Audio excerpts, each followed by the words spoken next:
ये second video है और मेरे कुछ सवाल है बस। क्या इंटरनेट पे बहुत सारे लोग हैं जिनकी आंखें अभी भी बंद है, तो मेरे बस कुछ सवाल है। इल्ज़ाम भी नहीं है, मतलब फैक्ट्स भी नहीं है, बस सवाल है कुछ लॉजिकल से। तो वो सवाल मैं सबसे पूछना चाहूँगा, ठीक है? क्या ऐसा हो सकता है कि प्रधानमंत्री को पता नहीं हो कि क्या हो रहा है संसद के बाहर? क्या ऐसा पॉसिबल है कि संसद के बाहर 21 दिन से अनशन है आवाज़ पहुँचाने के लिए उन तक, वो बात करना चाहते हैं? क्या ऐसा पॉसिबल है?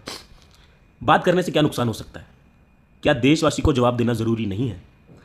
आरटीआई, ट्रांसपेरेंसी, अकाउंटेबिलिटी देना ज़रूरी नहीं है? किसी ने लाखों लोगों को गुमराह कर दिया, मान भी लिया जाए, उन्हें बिना समझाए बात करें मारा जाना चाहिए क्या? किसी ने लाखों लोगों को गुमराह कर दिया, 21 दिन से वो शांति से बैठे हैं, क्या उन्हें बिना समझाए बिना बात किए मारा जाना चाहिए?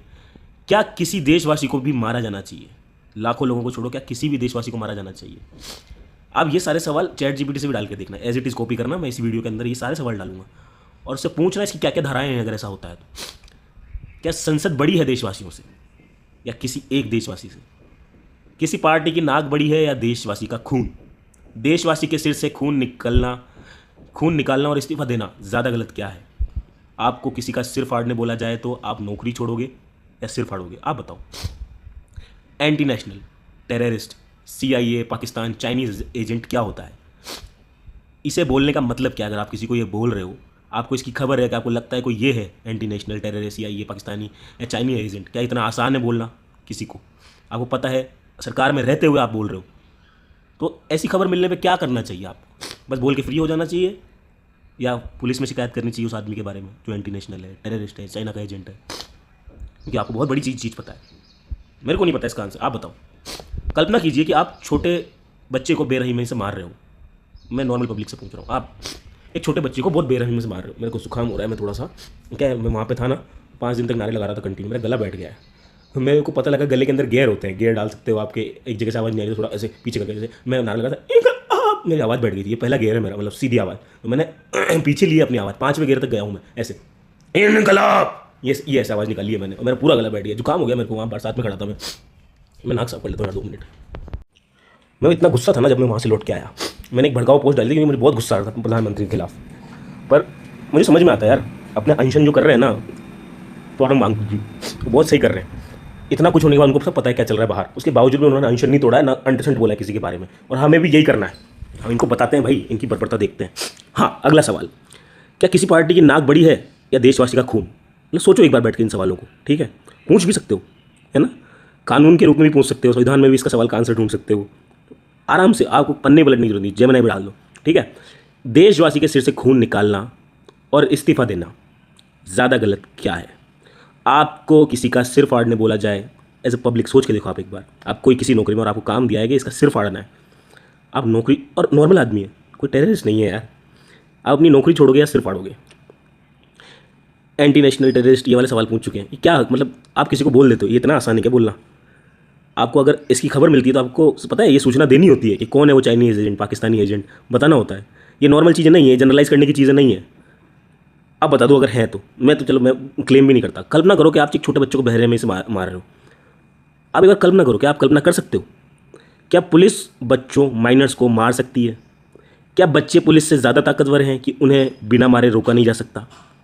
क्या पुरुष पुलिस महिला को मार सकता है?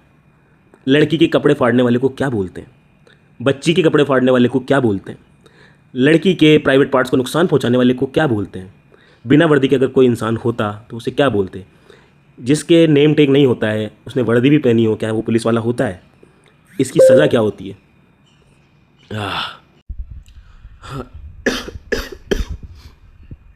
क्या आपको भी बच्चों और लड़कियों को मारने के बाद इतनी खुशी होती है कि आप हंसने लगते हो? क्या आपको ऐसे कभी हुआ है कि आपने बच्चों और लड़कियों को मारा और आपको खुशी हुई अंदर से कि वाह, और आप हंसने लगते हो? क्या ये नॉर्मल है? पुलिस क्या बिना नेम टेग की भी पुलिस होती है? क्या आपने कभी पैसे देकर मार खाई है, या जिससे पैसे कमाते हो उसको मरवा कर हंसे हो? क्या आपके टैक्स से सैलरी पाने वाले लोग आपको मार या मरवा सकते हैं? क्या लेफ्टिस्ट लोग देशवासी नहीं होते? कुछ राजनीतिक लोग अपना चेहरा चमका रहे थे, लेकिन वो बाकी लाखों लोग कौन थे जो वहाँ पे आए थे प्रोटेस्ट में? वो क्यों आए थे? क्या वो बेवकूफ़ थे? मेरे सवाल है, आंसर नहीं है इनमें से कुछ भी। पूछो एक बार खुद से, क्या लेफ्टिस्ट लोग देशवासी नहीं होते हैं? क्या वहाँ सारे लोग लेफ्टिस्ट थे? राजनीतिक लोग अगर अपना चेहरा चमका रहे थे तो बाकी लोग कौन थे? कितने पैसे लगे होंगे इतनी भीड़ को खरीदने में? 10 रुपये दिए होंगे हर एक को, 1 लाख लोगों को बुलाने के लिए 10 लाख रुपये में खरीदी, या 100 रुपये।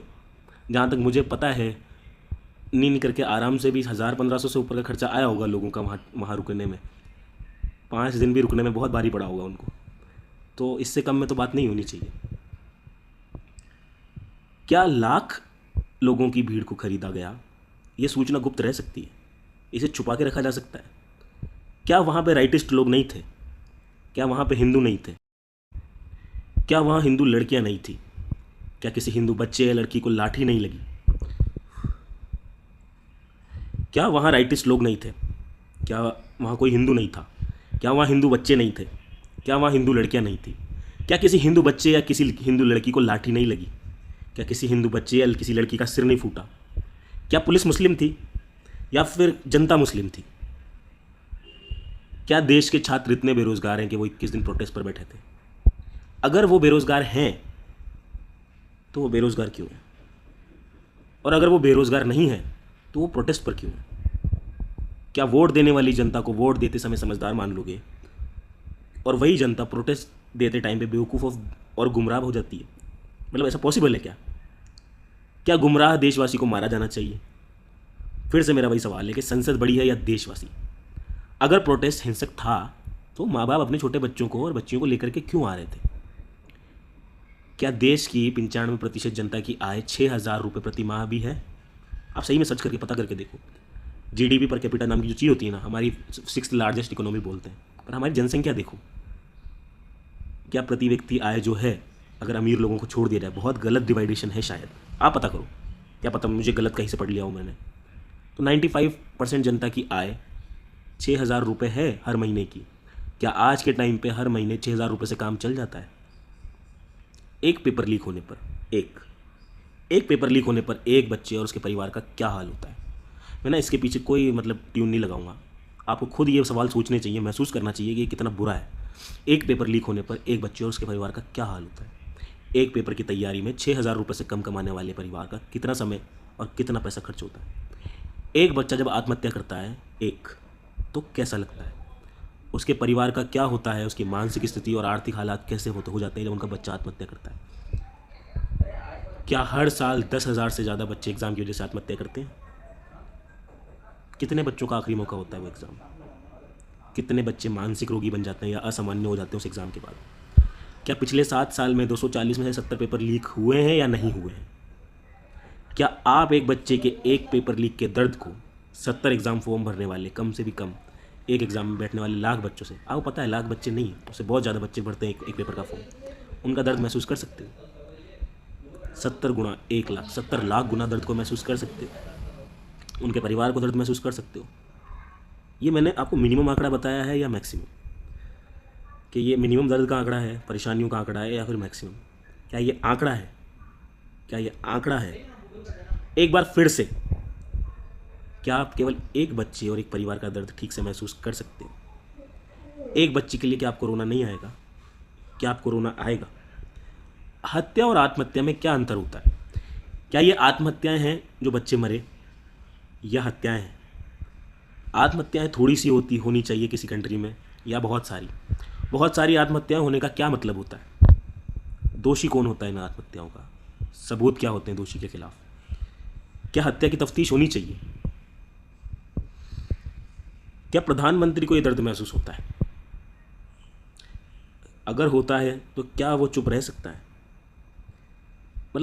आप क्या करते अगर आप प्रधानमंत्री होते, अगर पेपर लीक होता और आपका कोई मंत्रीगण उसे कंट्रोल नहीं कर पा रहा है? वैसे तो पता है अंदर की पॉलिटिक्स क्या है इन्हें, इससे ज़्यादा कि शिक्षा मंत्री के पद पे कौन बैठा है, क्या वो कैपेबल है नहीं है, उससे बहुत ज़्यादा ज़रूरी होता है वोट बैंक किसके किस हिसाब से है, कौन कितनी बात मान रहा है उनकी, उस हिसाब से मंत्री बिठाए जाते हैं, उनके प्रशासनिक अधिकारी लगाए जाते हैं। लेकिन छोड़ दो, मान लो कि आइडियल सिचुएशन है, आदर्श सिचुएशन है, आप क्या करते? इतने पेपर लीक होने के बाद में, इतने परिवारों का दर्द देखने के बाद में, और आप कंट्रोल नहीं कर पा रहे हो, तो आप बैठे रहते हो उस कुर्सी पे एक्सपेरिमेंट करने के लिए कि मैं अगली बार ठीक करूँगा, कोशिश करके देखता हूँ। विकसित देशों के प्रधानमंत्री चुप रहते हैं क्या? क्या विकसित देशों के प्रधानमंत्री चुप रहते हैं? आप जाके देखो एक बार कि वहाँ पे प्रेस कॉन्फ्रेंस का क्या हाल है, क्या पता नहीं होती? पत्रकार क्या उनके मुंह पे माइक लगा के रखते हैं हर हफ्ते? हर तरह का पत्रकार, एक तरह के नहीं, जिस भी तरह का, क्या लगा के रखते हैं या नहीं रखते हैं, मुझे नहीं पता, आप बताओ। मैं कुछ क्लेम नहीं करूँगा आज, आप बताओ क्या गलती इंसान से होती? क्या सरकार और प्रधानमंत्री गलती करते हैं? जो गलती नहीं करते उन्हें क्या कहते हैं, जानवर या भगवान? क्या चुनी गई सरकार के लोग जानवर हैं? क्या चुनी गई सरकार के लोग भगवान या देवता हैं? अगर वो इंसान है तो गलती करते होंगे। मतलब अगर इंसान गलती करता है तो आपने देखा है कोई इंसान जो गलती नहीं करता हो? अगर गलती करते हैं तो जिन देशवासियों के पैसे से इनकी पेमेंट आती है, क्या उनके लिए इनकी जवाबदेही नहीं बनती? क्या ये जवाब नहीं देंगे, गलती नहीं मानेंगे? संवैधानिक तौर पर ये सेवक हैं या शासक हैं?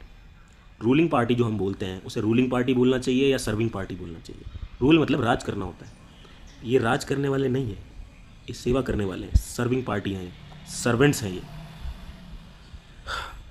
बातचीत या इस्तीफा, क्या बड़ा है?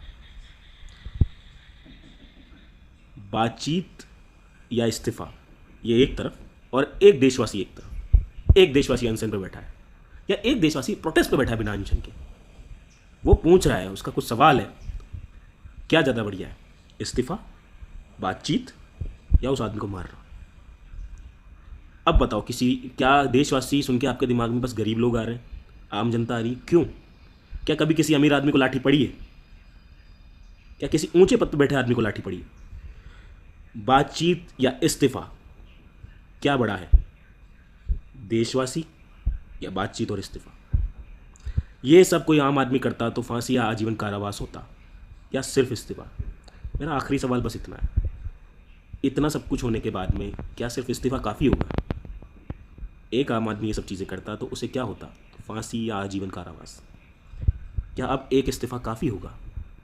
क्या ये लोग इतना हक रखते हैं जिन्हें हमने चुन के भेजा है, जिनका जो सैलरी है, जिनका परिवार जो है हमारे पैसे से चल रहा है, क्या ये हक रखते हैं कि ये ऐसा सुलूक करे जनता के साथ में बेवजह? क्या इस्तीफ़ा काफ़ी है? मेरा सवाल यही रहेगा, क्या इस्तीफ़ा काफ़ी है? ये एक मुद्दा था पूरा पढ़ाई का या मल्टीपल मुद्दे थे? ऐसे न जाने कितने सवाल हर मुद्दे पे बनते हैं। मेरा सवाल यही है, क्या इस्तीफ़ा काफ़ी है? क्या इस्तीफ़ा काफ़ी है इनके लिए? क्या एक नॉर्मल आदमी ये चीज़ें करता तो उसे फांसी या आजीवन कारावास नहीं होता? ये स्पेशल है, ये किसी के साथ बर्बाद कर देंगे ज़िंदगी आम आदमी की, जबकि ये बड़े नहीं हैं आम आदमी से। आप बताओ, अगर हो तो हो सकता है बड़े हो, क्या इस्तीफ़ा काफ़ी है? मैं साफ़ तौर पर बताना चाहूँगा, मैं वहाँ था, किसी को पसंद आए या नहीं आए, जितनी पार्टियाँ वहाँ पे हाथ सेक करके गई हैं ना स्टेज पे आकर के, विपक्ष जो कह रहा था कि बीजेपी वालों सुन लो, ये कोई दूध के धुले नहीं है। अंदर से इनकी इंसानियत मर चुकी होती है, अपॉर्चुनिटी देखते हैं सारे के सारे, बस अपॉर्चुनिटी। पॉलिटिशियंस हैं ये लोग। मैं कहता हूँ कि तुम्हें किसी को मतलब अपना बाप क्यों बनाना है? वो सपोर्ट करने आए ना, तुम सपोर्ट लो उनका एज अ पब्लिक, उनकी ड्यूटी है सपोर्ट करना। वो विपक्ष है, हीरो बनाने की ज़रूरत नहीं है इनको, उनका काम है सपोर्ट करना तुम्हें। अगर वो कर रहे हैं तो इसमें खुशी की बात नहीं है, बेसिक ड्यूटी है, ये तो होना ही चाहिए था। इसके लिए हीरो नहीं बनना है उनको, हीरो तब बने जब वो कुछ एक्स्ट्रा ऑर्डिनरी करे। इवन इफ मैं कहता हूँ एक्स्ट्रा ऑर्डिनरी भी कर दें, इन्हें हीरो कभी मत बनाओ, क्योंकि जब हम किसी को हीरो बनाते हैं ना, बहुत नुकसान होता है देशवासियों का, बहुत नुकसान होता है। कोई सी भी पार्टी नहीं, कोई सी भी नहीं, इनकी केवल कमियां देखो कि इन्होंने क्या नहीं किया है। ये एकमात्र काम है नेता बनने का, जिनकी तारीफ नहीं होनी चाहिए, इनका बस क्रिटिसिज्म होना चाहिए, चाहे वो विपक्ष हो या पक्ष हो। और मेरे हिसाब से विपक्ष एक ही है, पब्लिक, बाकी सब पक्ष है, विपक्ष एक ही है, पब्लिक। एज अ पब्लिक आप सबको एकजुट होकर रहना चाहिए। ये कोई दूध के धुले नहीं है, ये पलटते हैं, किसी ने लाठी नहीं खाई है वहाँ पे किसी MP MLA को, CJP के किसी उसको खरोच तक नहीं आई है। वहाँ जिसको खरोच चाहिए ना, वो सारे पब्लिक के लोग थे, सारे पब्लिक के लोग थे। ये लोगों की ड्यूटी है तुम्हारी बात सुनना, तुम्हारे साथ में खड़ा होना। ये एहसान नहीं कर रहे हैं, ये हीरो नहीं है, हीरो ने मत बनाओ। नेता लोग हीरो बनाने के लायक नहीं होते हैं। अगर आज के बाद भी तुम्हें लगता है कि इस प्रोटेस्ट में आके जो तुम्हारी मदद कर रहे हैं, तुम उनको कल हीरो बनाओगे, नहीं, तुम्हें नए सॉल्यूशन देखने पड़ेंगे अकाउंटेबिलिटी के। मेरे को बहुत चिढ़ मच चुकी है इस चीज़ से कि कोई अगर जस्ट बिकॉज कोई नेता या ऊंचे पद पे है तो सिर्फ इस्तीफा देके वो फ्री नहीं हो सकता। एक आम आदमी की तरह उस पर कार्रवाई होनी चाहिए। जिस तरह का पाप उसने किया है, उसने सीधा मारा है तो कार्रवाई हो, और अगर उसने मरवाया है जो कि साफ दिख रहा है तो कार्रवाई हो। आपने नहीं रोका उन पुलिस वालों को, किसने बताया था उन पुलिस वालों को सिर पे वार करना है? किसने बताया था कि लड़कियों को मोलेस्ट करना है? और आप लोग पढ़ना शुरू करो। आपको सुन के बुरा लगेगा, लेकिन सब पता है क्या, बिलीफ रखने वाले जो लोग होते हैं ना, बिलीफ का धर्म से भी लेना देना नहीं है। नास्तिक आदमी, जो सो कॉल्ड नास्तिक होता है, जो भगवान में नहीं मानता, वो भी बिलीफ रखता है। रैशनल होना बहुत बड़ी बात है, प्योरली रैशनल होना। सच ही भगवान होता है। रामानुजन ने गणित से भगवान देखे हैं। भरोसे से ज़्यादा तथ्यों की तह तक जाओ, तथ्यों में भी भगवान मिलते हैं। भगवान अगर हर चीज़ में है तो तथ्यों में भी है। तुम दिमाग लगा के भी भगवान की पूजा कर सकते हो। दिमाग लगाने से छोटे नहीं हो जाओगे। अंधा बिलीव करने की ज़रूरत नहीं है। धज्जियाँ उड़ा दी साइंटिफिक टेम्परामेंट की तुम लोगों ने। ये ऐसा नहीं है कि ये क्या कहते हैं, ये नेता लोग कर रहे हैं। जब कोई आदमी ढील देता है ना, जिसको आपने क्या कहते हैं सर्विस करने के लिए रखा था, आपके देश की पैसे दे करके, आप उसे ढील देते हो, आप उसको राजा बनाते हो, आप उसको मानते हो ना, तब जाकर के वो ऐसी हरकतें करता है, फ्री हो जाता है दिमाग से। मैं आपको चीज़ें बता रहा हूँ, ठीक है। ये मेरी वेबसाइट है, मेरी बनाई हुई, आपको लगेगा प्रमोशनल है, लेकिन हाल फिलहाल मेरे पास में एक सिंगल जगह नहीं है जहाँ पे क्या कहते हैं वो सारी चीज़ें अवेलेबल हो जो आपके फ़ायदे की है। दो तरीके बताऊंगा। पहले वो बताता हूँ जो आपको कहीं से भी प्रमोशनल नहीं लगे, क्योंकि मैं कोई प्रमोशन नहीं करना चाहता हूँ। मेन बात ये है, मैंने इकट्ठा ये इसलिए किया था सब चीज़ों को, बताता हूँ। सबसे पहले तो जेमिनी खोलो, ठीक है। सबके फ़ोन में आसानी से मिल जाएगा तुम्हें। और जिस भी कंडीशन में हो ना यार, जिस भी हालत में हो कि यार मेरे साथ में ऐसा ऐसा हो रहा है, कानूनन तौर पर क्या सही है क्या गलत है, पूछो इससे। और मैं बता रहा हूँ, किसी वकील से कम की राय नहीं देता है ये। पहला तो ये कि इससे आपको पता लगेगा कि एक्शन क्या लेना है। RTI लगानी है, PIL लगानी है, केस ठोकना है, शिकायत कलेक्टर को करनी है, लेटर लिखना है। लेटर लिख के भी देगा, ये पूरी प्रोसेस बताएगा। डरो मत, बैठे मत रहो। प्रोटेस्ट से हर बार काम नहीं चलने वाला है। इतना कब तक इकट्ठा होंगे अपन एक एक चीज़ की अकाउंटेबिलिटी के लिए? एक आदमी इस्तीफा नहीं दे पा रहा है यार, उसके लिए लाखों की पब्लिक को आना पड़ रहा है। शर्म आनी चाहिए इन लोगों को। तो कुछ गलत हो, सर्च करो एक्शन क्या लेना है, एक्शन पे आओ। नहीं होता है भाई, बातें करने से नहीं होता है। मैं बताता हूँ आपको, ये देखो, ये कहाँ गया, ये मैंने PIL रेडी कर रखी है। काहे के लिए रेडी कर रखी है? नोटा कैसे लागू होगा। सुप्रीम कोर्ट में PIL डालनी है कि नोटा लागू करो, 50% से ज़्यादा अगर वोट आते हैं तो दोबारा नए नागरिक चुने जाएंगे जिनकी कुछ क्रेडिबिलिटी हो, ठीक है। मतलब नए कैंडिडेट चुने जाएंगे जिनकी कुछ क्रेडिबिलिटी। ऐसे काम होता है। प्रोटेस्ट रखने से आवाज़ पहुँचती है, लेकिन तुम्हें अकाउंटेबिलिटी लेनी आनी चाहिए। टूल रखे हैं, 45 से ज़्यादा टूल्स हैं ऐसे, जिनकी मदद से आप अकाउंटेबिलिटी खींच सकते हो, गवर्नमेंट से दबाव बना सकते हो। उनको करना ही पड़ेगा, नहीं करेंगे तो असंवैधानिक होगा, गैर कानूनी होगा, मुकदमा चलेगा उनके ऊपर। ऐसे नहीं होगा बैठे बैठे, हर बार प्रोटेस्ट नहीं कर सकते। RTI डालने मात्र से फटके हाथ में आ जाती है इनकी। मैंने डाली है RTI, मुझे पता है, आगे पीछे घूमते हैं लोग। बताता हूँ, ठीक है। सिर्फ प्रॉम्प्ट डालना है यार कि तुम्हें क्या दिक्कत आ रही है, इसका कानूनी तरीका क्या है, और वो खुद बता देगा कि कहाँ शिकायत करनी है, कहाँ लेटर लिखना है, कहाँ से जवाब आएगा, कहाँ से मदद आएगी। उसके अलावा मैंने वेबसाइट बनाई है पिछले 6 महीने लग करके, मैंने और मेरे दोस्तों ने मिल करके, नॉन प्रॉफिट। इसमें कोई पैसा नहीं है, कोई अकाउंट नहीं है, इसलिए मैं पहले ही बता रहा हूँ, ये कोई प्रमोशनल वीडियो नहीं है, ठीक है। इसमें नीचे यहाँ पे आओगे ना तुम, तो मेक गवर्नमेंट अकाउंटेबल के नाम से ये पेज बनाया है, या फिर ऊपर ये जो 3 बिंदी है इसमें मेक गवर्नमेंट अकाउंटेबल, इस पर क्लिक करना तो तुम्हें ये पेज मिलेगा, ठीक है। pixfield.com rights. और इसमें ये देखो, अगर तुम्हें कोई सूचना से रिलेटेड काम है, शिकायत, न्यायिक कोई काम, मानवाधिकार, ग्रीवेंस, सामाजिक, संसदीय, जिस तरह की समस्या है ना, उसका पूरा प्रोटोकॉल दे रखा है। सूचना में मान लो कोई RTI से कोई सूचना निकलवानी है, उसकी पूरी प्रैक्टिकल गाइड, किसके खिलाफ उपयोगी है, कौन शिकायत कर सकता है, इमरजेंसी हेल्पलाइन नंबर क्या है, प्रक्रिया क्या है, एडवांस चीज़ें कि जहाँ पे आप फंस सकते हो, वो सब लिख रखा है यहाँ पे। उसके बाद में यूट्यूब ट्यूटोरियल कैसे करना है, लिखित में समझ में नहीं आए तो सारी की सारी ऑफिशियल वेबसाइट RTI की, कहाँ से डाल सकते हो, क्या क्या कर सकते हो। तो ये एक रिसोर्स था। ऐसे पूरे 45 टूल है अलग अलग चीज़ों के लिए। ऐसे कोई चिंता वाली बात नहीं कि हर बार आपको प्रोटेस्ट करना पड़े। आपके पास पूरे वो टूल अवेलेबल है। पॉलिटिकल लिटरेसी होनी चाहिए यहाँ से। ये नहीं होना चाहिए कि इस्तीफा हो गया और आपको बाद में पता नहीं है कि क्या चल रहा है, क्या करना है। नहीं, ऐसे नहीं चलेगा। अगर आपको पता नहीं होगा आपके घर में जिसको आपने रखा है, ठीक है, वो किस तरह दीमक की तरह चाट रहा है घर को, तो वो चाटेगा भाई। तुम्हारी जिम्मेदारी है तुम्हें नज़र रखने की। तुम नज़र नहीं रखोगे, वो चाटेगा। यही बोलना है मेरे को, मतलब सबको बताओ ये बात, ठीक है। जय हिंद, वंदे मातरम, इनकलाब जिंदाबाद, भारत माता की जय। धर्मेंद्र प्रधान, सिर्फ इस्तीफा मत दो, तुम पे केस होगा। और मैं बता रहा हूँ, मैं नहीं छोड़ने वाला इस आदमी को। मेरा दिमाग खराब हो चुका है, मतलब मैं सही में नहीं छोड़ने वाला इस आदमी को।